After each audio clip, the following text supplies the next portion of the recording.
చూడు 5 days లో పడేస్తా. కుదరదురా, నువ్వు రావాల్సిందే. వస్తున్నావంతే. ఎవర్రాది? నా కొడుకురా, ఆస్ట్రేలియాలో చదువుకుని వైజాగ్లో ట్రైనింగ్ అవుతున్నాడు. ఇక్కడికి రారా అంటే టైం లేదు రాను అంటున్నాడు. ఏదిటి? హాయ్ రిషి, ఏంటి రానంటున్నావు? రమ్మన్రా. నేను విశ్వనాథ్ అంకుల్ని. అంకుల్ని. చూడు రిషి, నువ్వంటే నాకు చాలా ఇష్టం. ఎందుకంటే నా ఫ్రెండ్స్ పిల్లలు నీ అంత బాగా చదువుకున్న వాళ్ళు ఎవ్వరు లేరు. నందిని తెలుసుకా నీకు?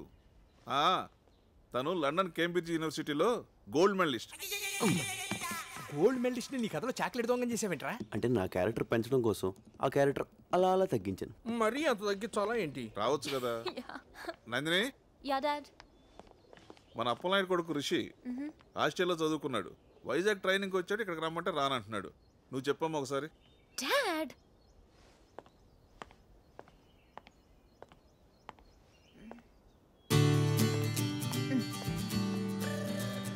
Hi Rishi, how are you? Do you remember me? This is Nandini. Yeah. No Rishi, అలాంటి కుదరదు. ఇక్కడ చాలా బోర్ కొడుతుంది. నువ్వు తప్పకుండా రావాలి. Okay okay, see you. Bye. Dad, he's coming. Thank you. Anytime.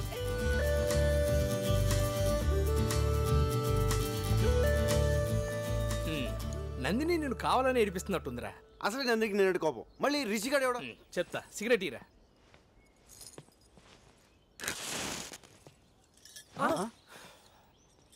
ఒరే, నీ కడుపు మన నాకు అర్థమైంది. ఎందుకు నా టెన్షన్ పడతావు? ఆ వచ్చేవాడి పేరు రిషి, చాలా స్టైల్గా ఉంది. కానీ వాడు ఎవరు కొడుకు?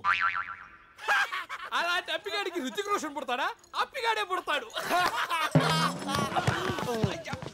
సారీ మో, సారీ.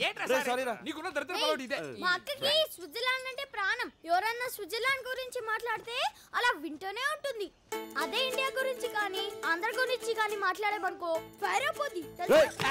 ఆగ్రా. ఏంట్రాడు, నేను నందిని గురించి ఎంత గొప్పగా ఉంచున్నాను, ఇదేంటి స్విస్ తొక్క అంటాడు. ఒరే, తెలుసో తెలియకు యాఫ్ టికెట్ గాడు మనకు ఫుల్ ఇన్ఫర్మేషన్ ఇచ్చాడు. ఇప్పుడు నువ్వు నందినికి వినపడేటట్టు స్విట్జర్లాండ్ పొగడాలి. నేనా? తప్పదరా, మనకు అసలే టైం తక్కువ ఉంది. నందిని ఇంప్రెస్ చేయటం ముఖ్యం. నువ్వు స్పీచ్ రెడీ చేసుకో, గ్యాంగ్ మేము రెడీ చేస్తాం. పదండ్రా. ఆ బ్లాక్ టికెట్ కాదు, ఇంకా నన్ను హాఫ్ టికెట్ అనుకుంటున్నారా? మా అక్కకి అసలు స్విట్జర్లాండ్ అంటేనే చిరాకురా.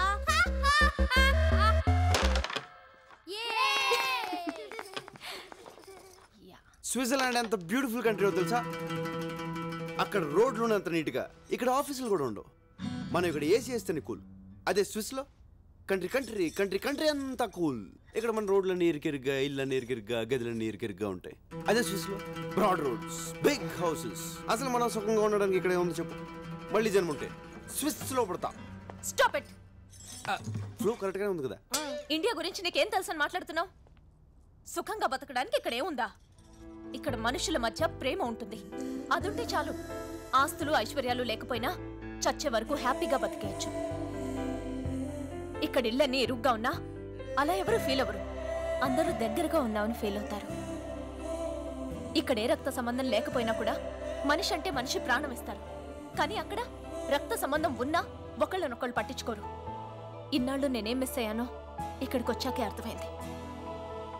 ఈ 4 రోజులు వీళ్ళంతా చూపించిన ప్రేమ, మేము అనుభవించిన సంతోషం తలుచుకుంటుంటే జన్మ జన్మలకి నాకు ఇక్కడే పుట్టాలనిపిస్తోంది. I love India and I hate you.